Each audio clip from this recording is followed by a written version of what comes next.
নমস্কার বন্ধুরা, home cook চ্যানেলে সবাইকে স্বাগত জানাই। চলে এলাম আবার একটি রেসিপি নিয়ে।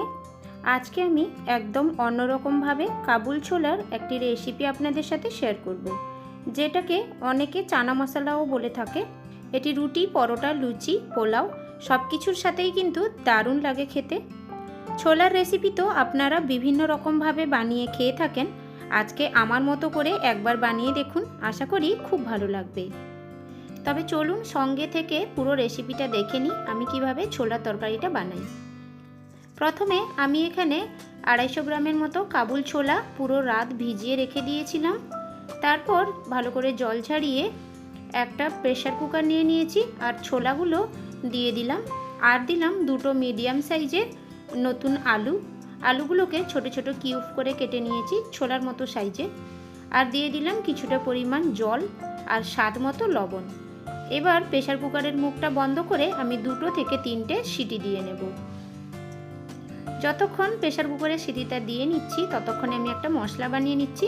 তার জন্য একটা মিক্সিং জার নিয়ে নিয়েছি, দিয়ে দিলাম একটা মিডিয়াম সাইজের টমেটো 4 ফাঁক করে, আর একটা মিডিয়াম সাইজের পেঁয়াজকে 4 ফাঁক করে, হাফ টিস্পুনের মতো গোটা জিরে, 2টো কাঁচা লঙ্কাটা আপনারা স্বাদ বুঝে নিয়ে নেবেন। আর দিলাম সামান্য একটু জল দিয়ে একটা স্মুথ পেস্ট বানিয়ে নিলাম। স্মুথ করে পেস্ট বানিয়ে নিয়েছি। এবার আমি একটা কাপে ওগুলোকে বের করে নিচ্ছি। কাপে মশলাগুলো বের করে নিয়েছি। এবার মিক্সিং জারটা হালকা ধুয়ে নেব, অনেকটা পরিমাণে মশলা লেগেছিল। ওপাশে আমার প্রেসার কুকারে ছোলাগুলো খুব ভালোভাবে সেদ্ধ হয়ে গেছে। দেখুন আমি একটা হাতে দোলে দেখিয়ে দিচ্ছি, ছোলাগুলো একদম ভালোভাবে সেদ্ধ হয়ে গেছে। এবার ওটাকেও সাইডে রেখে এবার রান্নাটা করে নেব। তার জন্য গ্যাসে একটা কড়াই বসিয়ে দিয়েছি। এবার দিয়ে দিলাম বেশ কিছুটা পরিমাণে সাদা তেল, তবুও 3 থেকে 4 টেবিল স্পুনের মতো তেল আছে। আর দিয়ে দিলাম বেশ কিছুটা পরিমাণ গোটা গরম মশলা, যেমন দিয়েছি একটা তেজপাতাকে টুকরো করে, 2টো দারচিনি স্টিক, 4টে থেকে 5টার মতো গোলমরিচ আর 3টের মতো গোটা এলাচগুলোকে আমি ভালো করে মুখগুলো ফাটিয়ে দিয়েছি। আর হাফ টিস্পুনের মতো গোটা জিরে দিয়ে সমস্ত কিছুকে সামান্য একটু নেড়ে চেড়ে আমি ভাজা করে নিলাম। এবার যখন একটা সুন্দর গন্ধ বেরোতে থাকবে ঠিক সেই পর্যায়ে আমি 1/3 টিস্পুনের মতো হিং অ্যাড করে দিলাম। হিংটা আমি একটু পরে অ্যাড করলাম, নইলে হিংটা কিন্তু পুড়ে যাবে, আর হিং পুড়ে গেলে তরকারির স্বাদটা কিন্তু একদম ভালো লাগবে না। হিংটাকেও আমি হালকা নেড়ে নিয়েছি, 10 সেকেন্ডের মতো নেড়ে চেড়ে ভাজা করে নিয়েছি। এবার যে একটা স্মুথ পেস্ট করে রেখেছিলাম ওই তেলে আমি ওই পেস্টটা অ্যাড করে দিলাম। এবার ভালো করে নেড়ে চেড়ে 2 থেকে 3 মিনিটের মতো ভালো করে মশলাটাকে ভাজা করে নিলাম, যাতে কাঁচা গন্ধগুলো চলে যায়। এবার এখানে আমি 1 টিস্পুনের মতো আদা বাটা অ্যাড করে দিলাম। এবার আদা বাটাটাকেও মশলার সাথে নেড়ে চেড়ে আমি আবারও বেশ কিছুক্ষণ ভাজা করে নেব, যতক্ষণ না আদার কাঁচা গন্ধটা চলে যায়। এই পর্যায়ে গ্যাসের ফ্লেমটা একদমই মিডিয়ামে রেখেছি, একদম বেশি হাই করবেন না, তাহলে মশলা জ্বলে যাবে। আদা বাটাটা দিয়েও আমি মশলাটাকে খুব ভালোভাবে ভাজা করে নিয়েছি। এবার বেশ কিছুটা পরিমাণ গুঁড়ো মশলা অ্যাড করে দেবো। তার মধ্যে দিলাম 1/3 টিস্পুন হলুদ গুঁড়ো, হাফ টিস্পুন কাশ্মীরি লঙ্কার গুঁড়ো। কাশ্মীরি লঙ্কার গুঁড়োটা দেওয়ার ফলে কালারটা কিন্তু খুব ভালো আসবে। আর দিয়ে দিলাম হাফ টিস্পুনের মতো ধনে গুঁড়ো আর হাফ টিস্পুনের মতো ভাজা মশলার গুঁড়ো। ভাজা মশলাটা বাড়িতে বানানো। এবার সমস্ত গুঁড়ো মশলা অ্যাড করে দিয়ে মশলাটাকে আমি খুব ভালোভাবে স্লো ফ্লেমে মশলাটাকে আমি কষিয়ে নেব। এবার আমি অ্যাড করে দিচ্ছি স্বাদ মতো লবণ আর স্বাদ মতো চিনি। এবার লবণ আর চিনিটা দিয়ে আবারও আমি 1 মিনিটের মতো মশলাটাকে কষিয়ে নেব। যত বেশি মশলাটা কষিয়ে নেবেন তত কিন্তু তরকারির স্বাদটা খুব ভালো আসবে। আর মশলাটা এবার কষিয়ে নিয়েছি। এবার আমি মিক্সিং জারটা যে ধুয়ে কিছুটা জল বের করে রেখেছিলাম ওই জলটা আমি অ্যাড করে দিলাম মশলাতে। এবার জলটা দিয়ে ভালো করে মিক্স করে নিয়ে আমি আবারও ঢাকনা দিয়ে 2 মিনিটের মতো লো ফ্লেমে রেখে দেব।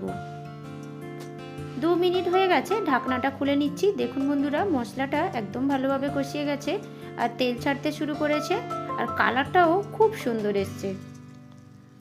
আবারও আমি বেশ কিছুক্ষণ নেড়েচেড়ে মিক্স করে নিলাম।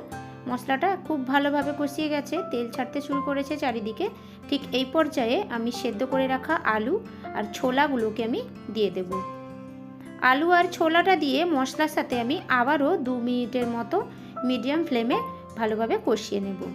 মশলাটা 2 মিনিট কষাতে কষাতে আমি একটা একটা করে আলু খুন্তির সাহায্যে ফাটিয়ে নেব, যাতে তরকারিতে একটু গাঢ় ভাবটা আসে। তবে বন্ধুরা, আমার রেসিপিটি এখন পর্যন্ত যদি আপনাদের একটুও ভালো লেগে থাকে তাহলে প্লিজ আমার ভিডিওতে একটা লাইক করে দেবেন। আর একদম ভালো লাগলে সকলের সাথে শেয়ার করার অনুরোধ রইল। আর আমার চ্যানেলটিকে অবশ্যই সাবস্ক্রাইব করে আমার পাশে থাকবেন প্লিজ। 2 মিনিটের মতো লো ফ্লেমে রেখে ছোলা আলুটাকে মশলার সাথে ভালো করে কষিয়ে নিয়েছি। এবার আমি পরিমাণ মতো জল অ্যাড করে দিলাম। যে যেমন ঝোল খেতে পছন্দ করেন ওই হিসেবে জলটা অ্যাড করে নেবেন।